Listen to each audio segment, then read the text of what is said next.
Imbere y'umukuru w'igihugu n'abagize amanama nshingamateka na nkenguzamateka ukuboko k'ukubamfu gufasha amabendera y'igihugu n'iry'ubumwe bw'abarundi ukuryo nako gutaritse hejuru umwe wese mu bagizwe umugwi barahira bavuga bati ndarahiye imbere y'umukuru w'igihugu n'amanama nshingamateka na nkenguzamateka y'u Burundi ko nzokora igikorwa nshinzwe mu bwigenge bwose ataguhengama mu buntu atagukumira n'umwe ndajwe ishinga no kuronka ukuri mu ntumbero yo guteza imbere ukunywanisha abarundi ndiyemeje kutazomena ibanga nk'uko itegeko rishinga umugwi kumenya ukuri no kunywanisha abarundi ribivuga mu vy'ujejwe ikiringo cawo uko utunganijwe n'uko ukora. Organisation et fonctionnement de la commission Vérité et Réconciliation.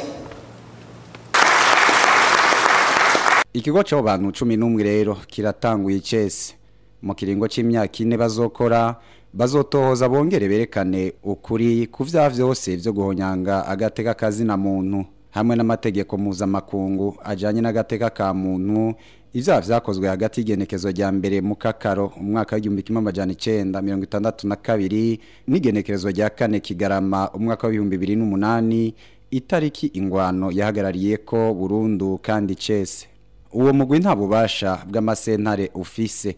ico bikoze abakorewe ivyaha bazowitura kugira ubatunganirize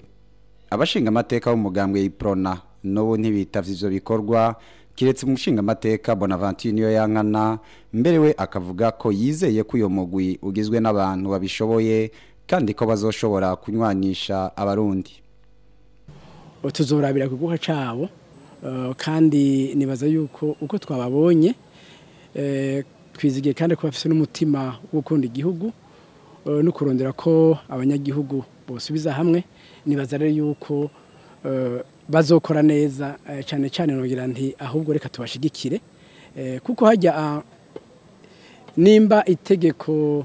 ribagenga rimeze nabi nabo nimba bafise umutima wo gukora bazoshobora kuruhindura ngo bakore neza barangure ivyo baturaganiye ivyo barahiye uno munsi